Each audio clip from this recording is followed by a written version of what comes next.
mga kasari-sari, welcome na naman po sa ating episode ng Sari-Saring Luto at Kwento with Kuya Ron. So ngayong araw na to ay atin pong lulutuin ang isa sa aking mga paborito when it comes to a pork dish. Ito yung binagoong baboy. My version of binagoong baboy. So, ito po yung mga ingredients. Madali pong lutuin, di ba? Sabi ko nga, palagi kong sinasabi, cooking is simple and easy. So, mag-start tayo sa mga ingredients. Of course, I'm gonna start with the baboy. So, pipili po tayo ng cut ng baboy na yung medyo naghalo na po yung laman tsaka yung konting taba. So ito po yon, siguro about 2 pounds or a kilogram of pork. Ito na po yung cut na ginawa ko. So malilit lang po. It's not too big, it's not too small also. So yung katamtaman lang na cut. Pero pare-parehas po yung cut. And then of course, sa akin na version, gusto ko yung may konting gulay. And napili ko palagi is yung talong. What I did with the talong, I slice it this way, kung makikita nyo po, and then prinito ko po na yan kanina sa mantika.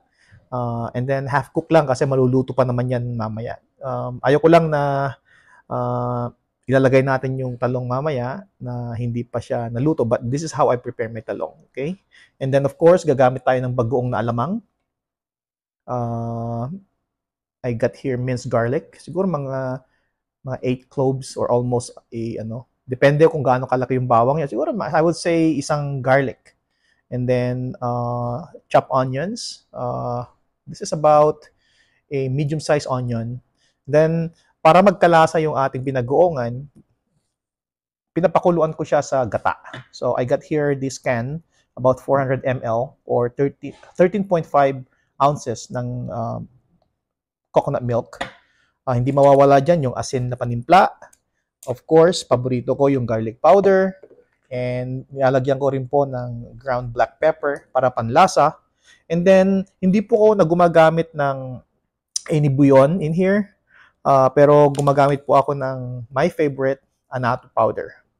So, kung meron kayong annatto seeds, of course, pwede nyo gamitin yon. And of course, para magkalasa ng konti, ginagamitan ko po siya ng konting asukal para lang mabalance yung alat ng bagoong. And now, I'm ready to start and let's cook. Kasari-sari, start na tayong magluto. Lalagay ko lang po yung ating baboy. So, ginagawa ko po, ginigisa ko lang po ng konti yan. Palalabasin ko lang po yung kanyang oil. And then, after that, isasunod na natin yung iba pa natin ng mga ingredients. So, hayaan ko lang po siguro yan, mga 2 to 3 minutes. Pag lumabas na yung mantika, ilagay na natin yung ating mga aromatics. Okay? Ayan, mga kasari-sari. Nakita nyo, lumalabas na yung kulay ng baboy natin saka yung mantika niya. So, lalagyan ko lang po ito ng paborito kong annatto powder para kulay ng konti. So, bubudburan ko lang po ng ganyan. So, yung amount po, tansya-tantahin nyo lang kung gaano karami yung gusto nyo para magkakulay. Pero sa akin, siguro, konti lang yon. Basta lang makulay na ganyan.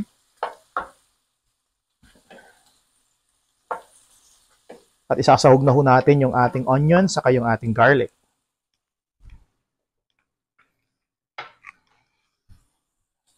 So yan, nalagay ko na yung ating onions.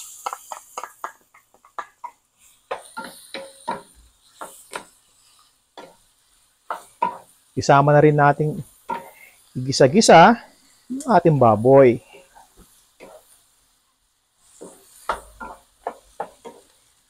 Yan. Nakita po naman natin yung ating sibuyas kasi madali lang po naman lutuin dahil mainit na yung ating niluluto. So, sandali lang yan. Ayan. Nagiging translucent na rin yung kulay. Pwede nating ilagay yung ating minced garlic.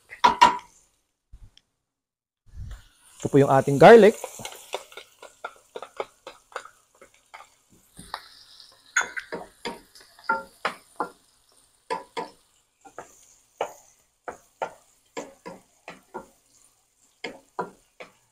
Yan. Make sure na at this time, tingnan po natin yung heat. Baka sobrang, ayan, lagay ko lang po, balik ko sa medium para hindi na masunog kaagad yung ating bawang. Kasi, alam nyo na, pag masunog ang bawang, mapait ang lasa. Di ba? Sakang hirap na nating lulutuin yung gusto natin na lasa later on, makuha yung lasa. Ayan. Tapos, pag makita natin na medyo natutusto na yung ating bawang, then we can go ahead and put the other ingredients. Yan na, luto na yung bawang. So, pwede na ulit natin i-mix yan together with the sibuyas. And at this point, pwede na natin ilagay yung ating shrimp paste or bagoong na alamang.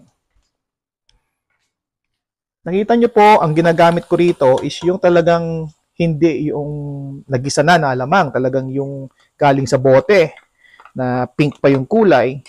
So, dito na natin igigisa.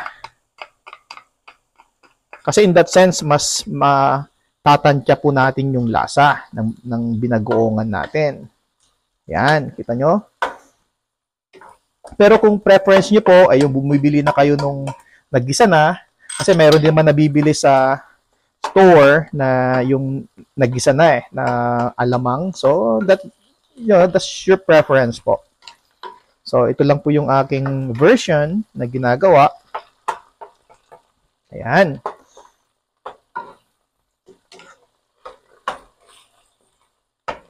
Then, after this, lagyan ko lang po ng konting tubig, saka rin lalagay yung ating gata.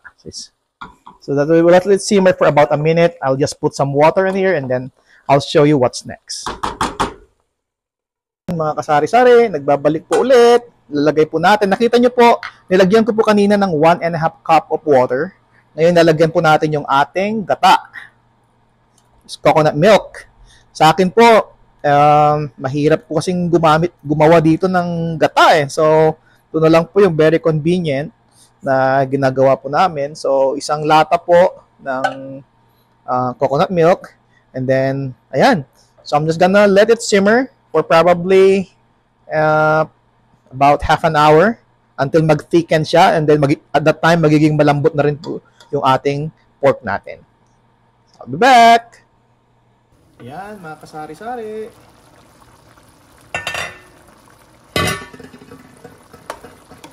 Ayan. Kita nyo? Malambot na yung ating karne. Lagyan na natin yung ating talong.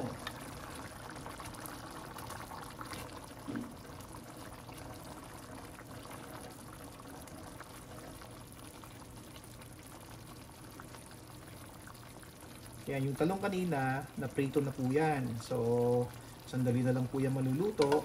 O luto na, almost luto na yan. Para hindi magkalasog-lasog yung ating talong. Tapos ngayon, at this time, lalagyan ko na po yan ng ating garlic powder, black pepper. So, konti lang po, panlasa lang. Yan.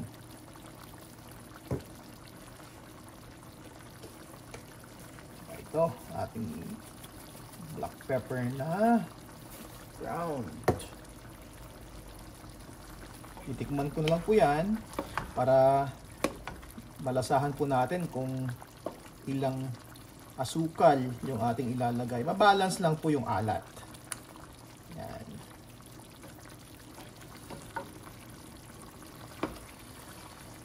Itikman ko po ha.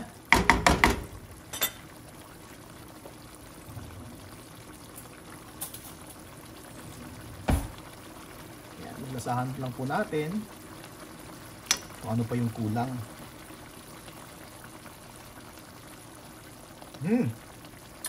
Asukal. So, sa atin po, hindi na ako maglalagay ng asin kasi sa panlasa ko, okay na siya. So, yung babalansingin ko na lang po ng asukal. Yung iba po dito, na ginagawa nila, nilalagyan nila ng sili. So, choice po nyo yon, preference nyo po. Pero sa akin kasi, yung mga bata, they're not fan of yung manghang. So, babalansin ko lang po yan ng sugar. Ayan. Yung iba po gumagamit ng pork bouillon. So, or shrimp paste or shrimp bouillon. That's also your choice or preference. Pero sa akin po, yung asukal lang po yung ginamit ko dito to balance yung alat nung bagoong natin kanina. Titikman ko ulit.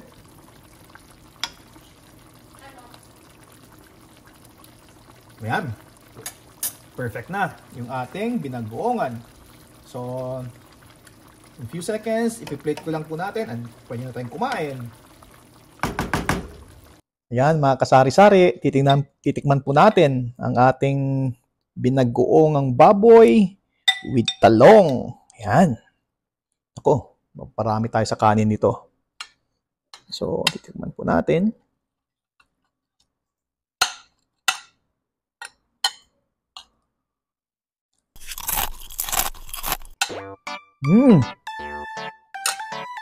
It's good po mga kasari-sari. Pakasarap. At madali lang po lutuin. Kaya start na po, magluto tayo. Kasi ang cooking is simple and easy. Sa susunod ulit mga kasari-sari.